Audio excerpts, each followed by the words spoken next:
All right. So we don't actually need any props for today unless you want them. If you're on a hard floor, you might want something for your knees or your bum. We're going to focus a bit on some hamstrings, adductors, and then some glutes today, maybe a little bit of calf, backside of the leg, all that stuff. And then a little bit of stretching through the wrists while we're working on some of those other moves. So that's today's focus. Mostly all moves you've really done before with us, but just creating a different option of a flow for you guys that are watching this from home. We have Angie on with us, and so depending on what your view screen looks like, if you have both of us on there, there's some things that you'll be able to see Angie might get lower, deeper in than I do, so you can always use her as an example. Or if something is bugging her hip or whatever it is, she has free reign to modify, so she might have a modification or a way she's stretching that you might find works for you as well, so feel free to pay attention to her on those ones. Okay, so let's get this set up. I'm gonna go right here for the first few. Okay, can you see me pretty well, Angie? Like that. Okay, so to start with, we're going for hamstring. And so before we get warmed up in straddle and doing Cossack squat stuff, we're just gonna kind of come into this bit of a half split position, for lack of a better name for it, where we actually try to sit all the way down. And we also have Walter. You can see him, this little hairless cat making an appearance. He's like, "Oh, you're sitting on my level." There's Walter for your watching enjoyment. He's not quite as mean as Mr. Bigglesworth from Friends, for those that know that reference. So hanging out here, and then now as we're hanging here, if you need to, you can always have a bit more of a bend in the knee. Everybody's a little bit different. If sitting down on this is too uncomfortable, I would say you can put a pillow underneath, a bit of a bolster, right? But our goal is to get some time where we're actually bent, we're stretching through here, and then let's add in, while you're doing that, I then start to deepen it once I've relaxed a little bit. I deepen it by pointing and bending the toe. And so doing that is allowing me to kind of play through the calf component, but it's active. Again, we're still kind of sitting. There are certain things that are under static stretch right now, but we're moving somehow, and we're in a way that we naturally will be sometimes in our houses or whatever we're doing when we kneel down to get something, or we sit on the ground for a bit. And then go side to side with the foot too. Can feel really nice. It might surprise you what you feel in your feet on this one. Some of you might feel it in the outside of your leg. And again, if you're someone that needs to just work on coaxing that knee from being bent to straight, just keep it moving, right? If you're loose enough like me, or probably like Angie as well, like you can just hang out here and it's no big deal. You just feel a bit of a stretch. So up to you. If you're really tight, then just work towards getting it there. Don't strain anything. Let's go ahead and switch sides. So I'm going to turn that knee underneath and switch here. So now, again, if you need to, you might need to put a pillow or bolster underneath this so that you're a little, not quite as bent and sitting down pressure-wise on your leg. That's fine. I'll go on this side so you can see, right? That's fine if you struggle or you have knee pain. The other alternative is that you can stay up like this. The only reason that I like the other one is that we're focusing this way on actually being able to relax and sit down into this portion and get benefit on both sides versus holding ourselves up trying to stretch it. And if you need to, you can coax that leg into a straight position, and then to deepen it, you can add that kind of point and flex of the toes.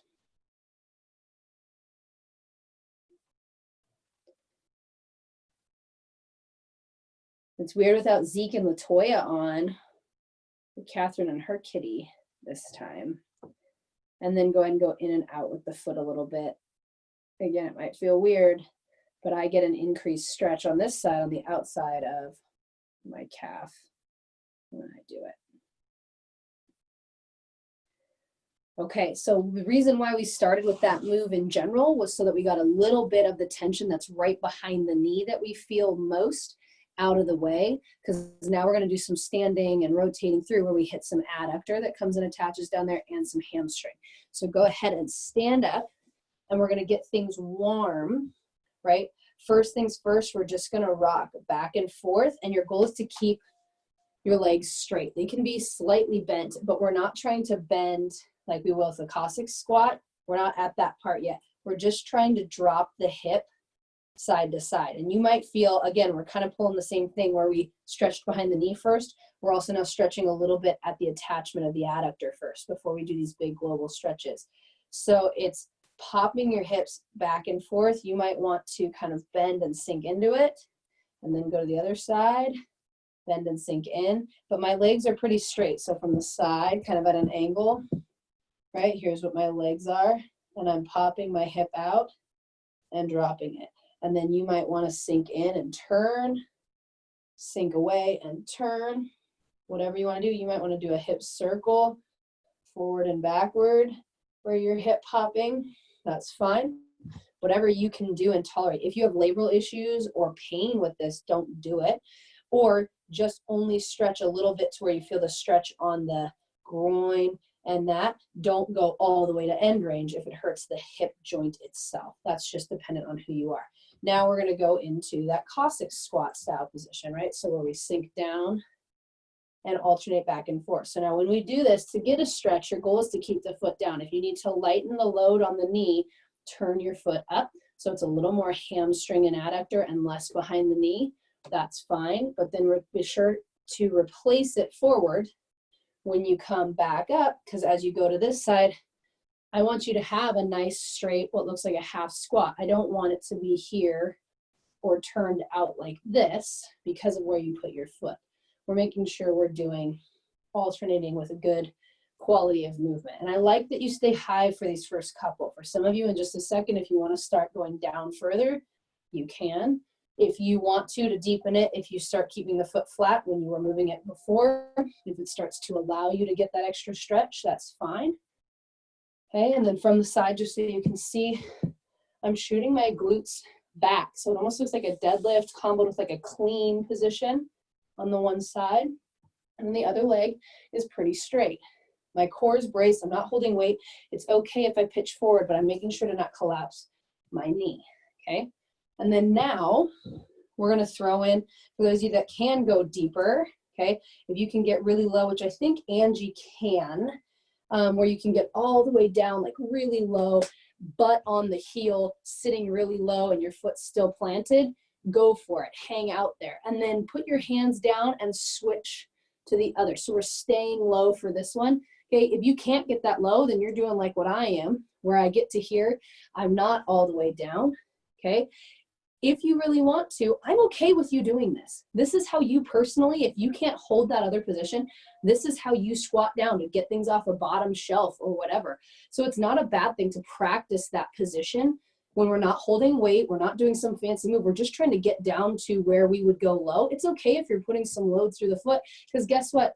That's how you in general maybe get down to the ground to get things up off the ground from a low shelf in your house. So if you want to practice that bit of position, it's not a bad thing. We're sometimes so afraid of faux pas movements, but they all have a time and a place. And practicing that movement variability for things that you do in your day-to-day life, which for me, I would love to be able to plop into a squat, perfect heels on the ground, ass to grass, and grab stuff off the bottom shelf. But I can't. The way that I get down to the ground low is like this, or I end up doing a half lunge. And that's just me, right? That's where I'm at with my movement patterns as is. I'm not hurting myself. That's where I normally get down to get something. So practice it. This is your time to do that, okay?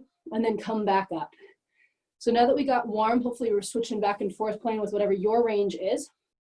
And then what I like to do is do a little bit of that same kind of hip rotation, right? We do some of this stuff with Angie and Greg at the beginning during joint prep, right? So while I'm trying to keep my legs fairly straight, a soft bend in the knee is good, okay?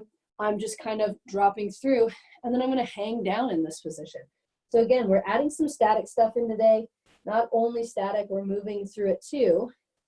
And then you can go ahead and bend the knees a little and then straighten them. So bend them and straighten them. If you need to have the feet out a little bit, that's fine, but just don't let your knees collapse in. Make sure that they stay in that order, okay? And then back up. Some of you might be way wider in your split than me. Congratulations. And then if you want to kind of find that sweet spot now, And let's go ahead and let the head fold so you get a little bit of stretch on the back, on the neck, but it's not under tension. You're not picking anything up. If you can get all the way to the ground, great. If you want to float your arms, if you want to hold on to something. Some of us, what I'd love to do is to throw a wrist stretch into this one. We're doing some gripping with the kettlebells and walk it back and then bend the elbows. I think you can see that, hopefully. So walking it back, hands are like this. I walk it back with what it allows, and then I bend the elbow as I sink to stretch my hamstrings and my hips, but I use it, and then I can walk it forward to make it harder, right? Notice you can see the tension increase on my arm as I bring it forward. That's fine too, but find your sweet spot so you can get a little bit of wrist stretch in there too. And again, I'm playing around with a little bit of slack in the hamstrings and straight. Some of you might just want to hang out, locked out. But we're spending some time here. If your back hurts or your neck hurts doing this, if you have some other underlying conditions, then don't do this one, right? This one might not be for you. Go ahead and flip the wrists around and walk them out and forward. We got big muscle groups for stretching here. You can play back and forth, whatever you're feeling.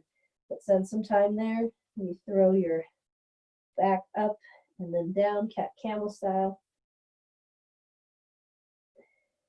Again, my wrists are flipped. Move it forward or back depending on how much you need tension, and then go ahead and carefully come out of this one. So down to the bottom. So we spent some decent time spent kind of bending in that position. We don't do that a whole ton, but we do in our daily life sometimes when we stretch and bend, or just getting end range so that our body's less afraid of it when we do have to use it. It's never a bad idea.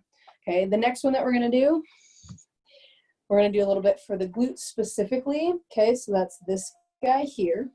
We haven't done this one in a while. We did one where we laid down and we pushed up off of something, kind of that laying down figure 4. Okay, and then we've also done, so these are other options you can throw in right now. We've also done this one, which gets a little bit more that IT band and some hip. So if you want to do those ones right now, that's totally fine. I am personally working towards this, where I purposefully activate and push away from myself. Plus, it's getting me some heat into my wrists. Okay, so that's up to you guys with what you want. Again, figure 4 laying down, seated like this, or when you do that kind of crossover glute stretch and IT band stretch. I'm just gonna hang out here for a sec. Depending on what's sore on you, you might feel this more here. You might feel more on the outside of your hip. You might feel it all in the rotation at your knee if you don't have a lot of good range of motion. You might feel it into your low back if your low back is sore. This depends. Sometimes while I'm here and I'm bored, I play around with my foot and ankle range of motion because I'm just sitting here anyways. And then after I feel like I've really gotten comfortable and kind of don't feel that overlying tension of like just getting to the position, I start to push, almost like I'm thinking about pushing my knee that way. I push that away, but I try to keep everything else back and away from it. So from the side, what that looks like is normally I'll kind of get to where it feels comfortable, which is up here. And then I think about really trying to push my knee away, but not rotating with it, right? Not dropping my leg. I just push the knee, and then I almost try and open up away from it a little because it kind of stretches and pulls, increases that tension through. So play with that, and then I'll relax a little bit, and then I'll do it again, making sure to keep breathing. If your wrists are starting to get sore or tired, again, I like spending time where we make ourselves plant on our wrists because we are required to do them for a lot of moves and workouts, but then we don't do it the rest of the day. But if it's getting to be too much for you, again, you can always lay down on your back and do this figure 4. You can put your foot against a wall to deepen the stretch and push off of it, whatever you need to do. But I would love if you worked towards just getting some time that your wrists are spent bent in a position other than on a keyboard. And then carefully bring it down. Okay, we're gonna go straight into this guy to get a little bit of quad after that one on the same side. Okay, so it's out towards the side on this one. It's a little bit of a quad stretch. We haven't done this one in a while. It's specific to the quad. If you wanna squeeze your glute and push your hip forward and then relax, you can. If this is too much on your knee, don't do this one. You can always do one of the other ones we've done before. just because we spent time with that all gummed up, stretching the glutes. So we're just stretching the other side while we activate the glutes. So we're playing around with different activation patterns. I'm not going to hold this one too much longer. And then we'll switch to do both those moves on the other side. And again, it's just time that we're spending being on the wrist. If you can, and you can go like all the way down and back, kudos to you, go for it right now. The last 15 seconds or so, I can only get down with one side and it's compensation. So I make myself practice higher up until I earn that position. All right, carefully unswivel that hip. Should feel nice to keep this one in front now and cross over the other leg and bring it up. And again, we're getting some time here with our body weight propped back on our wrists into our shoulders. You can let your head relax down, play with it if you want, side to side, forward, backward. Let your traps relax, whatever you guys want. I feel this significantly less on this glute for me personally. All right, so we always have one side that's a little different than the other. So for this one, maybe I need to do one where I'm laying as a figure 4, or maybe one where I cross over the stretch if I really want to get it. It's up to you guys when you're watching these videos. You can choose the different alterations just to give you an idea of like, hey, we're stretching this muscle group. Do one that you like for this time frame and devote that time to doing it. That's really what these are for. There's no right or wrong with some of this stuff. It's just interpretive as to what feels the best for your body and making sure that we don't push past pain. And then again, after I've been sitting here for a little bit, I might throw in some ankle range of motion. Just because I'm bored. Something to point out, because I guess I didn't say this, but making sure that it's not just our foot that's on here, to where now I'm actually getting the stretch a little bit differently through the hip. I'm not getting it through the glute at all. I'm getting it in the front of the hip and into the foot. Make sure that we're getting that malleolus right there up and planted, even if you start down here, that it's all the way on the quad before you bring it up. So it's not about where your foot's moving. That can move freely and it doesn't affect my stretch at all, right? So making sure we're doing that. And then I might add a little deepening of it for me, where I push out and turn away a little bit, right? For you to deepen it, again, you might decide, or your wrists are starting to get tired, you might decide you go lay on your back and do a figure 4. Okay, from this angle, that would look like this. You can either do here, or you can pull here. You can also then use this elbow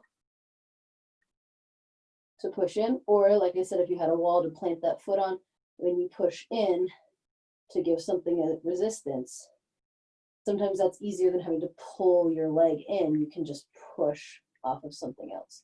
So up to you guys.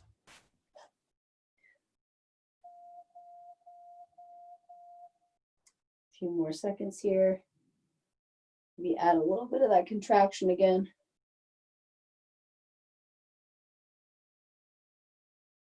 And then let's go ahead and carefully come out of it. You're going to swing it right behind you into that hip flexor stretch. And again, it depends on how your knee can tolerate this. Maybe you can do this one, but you have to sit on a bolster with a pillow up underneath it, right? This one is different than when we were doing the hamstring and we sat on top of the quad, right? This one is slightly to the side. It gets us that little bit of internal rotation in the hip and the tibia rotating, which is good for practicing tibial rotation. We use it in walking, running, squatting, all the things. You can think about squeezing your butt on this side and shooting the hip forward a little bit, rotating into that stretch.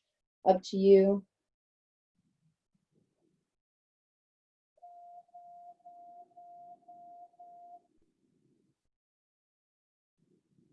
Just taking this time to breathe for a bit.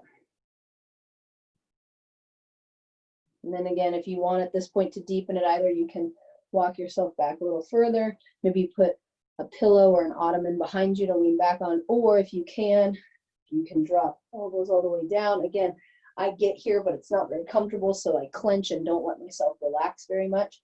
So I'm working on getting myself back to that position over time.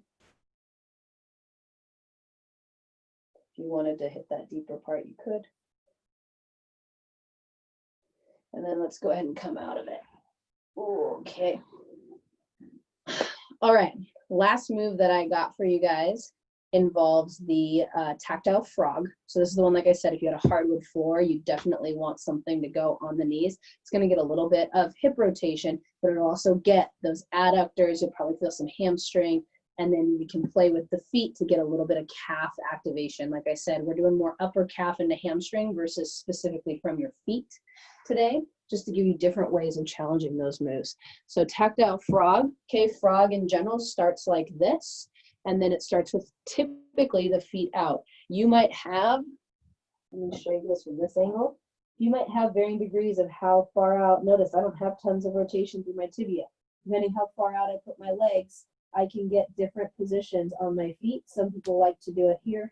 Whatever your positioning is, I won't make you watch me do the whole move from that angle. You're welcome. But play around with what feels comfortable. Get to there with the width of your hip first, and then I always kind of play around with inching my feet out to where they find their comfortable spot. And then I tend to flex my feet so that I start to get some activation through those other ranges, and then you can come down to the ground. So to start with, if just hanging here is enough for you, that's fine, right? And then what you can start to add in is a rocking back and forth. So I'm going to show you from the side so you can see. I get to that position, and then you might just rock back and forth to where your hips can handle. Maybe you come up and rock even a little bit deeper and then back so that you're getting that opening. Okay, so then from another angle, just so you guys can see what we're doing. So again, I have my foot rotated out, so I'm getting tibial work here. Do not strain your knee. If you need to be in or feet need to be here for now, that's fine. You're working yourself towards earning that position. So I might rock back and forth to start, and then those of you that are really feeling it and like this one, the tactile portion involves doing that rotation through the knee and the hip. So it becomes an internal rotation. So I'll show you from this angle now. Again, trying to hit all of them. Okay, and you can be here. You can sink down deeper, or you can be here. Depends on you and your back and your hands and your wrists or whatever, right? But then you can come up, and it's a rotation up and out. So I can make myself do it only through the hip, or I can put it all together, rock forward through the hip extensor and try to really activate it. And you can alternate. You can go all one side, up to you guys, but we're going to play with it. So I'm going to do it as alternating. If you're at home and you have a certain way you want to do it, I'll stay this way so you can see at least what one side of me is doing. So this is a tactile frog. It's a movement through different ways of doing the frog. It's working through your hip rotators. And again, you might be able to challenge yourself and not have to rock forward, right? I'm getting better at not having to rock forward, and I can practice just activating the rotation. Some of you might like that extra stretch. Some of you might just be here without the rotation and just rocking back and forth, worrying about how far out you can start to take your legs. Some of you might normally do the rotation, but your flooring just isn't letting you today. That's fine. Another option for this one, if the knees are too tough for you, or if you're someone that's had issues or surgeries or things on top of your kneecaps or anything else that the kneeling portion is difficult, would be throwing shin boxes in right now. So we've done shin boxes before. So that would be your alternative to work those rotational movements one at a time. Okay, so just as a reminder for those of you, keep going, Angie, you can finish out this one. But for a reminder, this is those shin boxes where we can pull up for that same rotation, right? And you're getting that bit of stretch through here, and then you can work towards swiveling to make that active position. It's not as big of a stretch, but it's also not pressure on your knees. So there's your alternative. All right, go ahead and come on out of that tactile frog for me, Angie. So you can see how far Angie can get on that one, like truly can get quite far with how her hips dip down. If you guys are watching the recording and able to see the gallery position, she gets significantly closer to the ground than I do. So she's careful when she comes in and out of it, but she's able to really test herself and see where she can go. She could add some rotation. Everyone's a little different, right? But tactile frog's a really good one that you guys can add in, especially if you've been feeling really tight in hip flexors and adductors. Because it's in a weight loaded position versus just doing our, shin boxes and then stretching up and through. If we can work that weight loading position of forward and back through that hinge, that is a little bit more like what we do with deadlifts and squats and stuff. So it's a good one to throw in as an alternative to not just always do your stretches sitting on the ground, sometimes working through that kneeling process. Is there anything else, Angie, that you would like to hit today, since you're the lone soldier on today's? No, I'm good. That was nice. Perfect. So a little bit of a flow through some of the lower body stuff that we didn't get to hit the other day, a little bit thrown in the wrist and the calf in there as like side factors. And then hopefully next week we'll get a different take on it. And I might do different approaches to some flows for upper body, more specific, since we did a lot of lower today. We'll just see what you guys demand and what your need is. But until then, have fun, take this time for you. It's getting you more confident with hopefully switching around some of your guys's favorite moves, and just figuring out what muscle parts you need to use and what moves you want to keep progressing. So pay attention to the progress you've made and give yourself a pat on the back for doing it. I'm going to stop the recording now. So hopefully we'll see any of you in other classes later.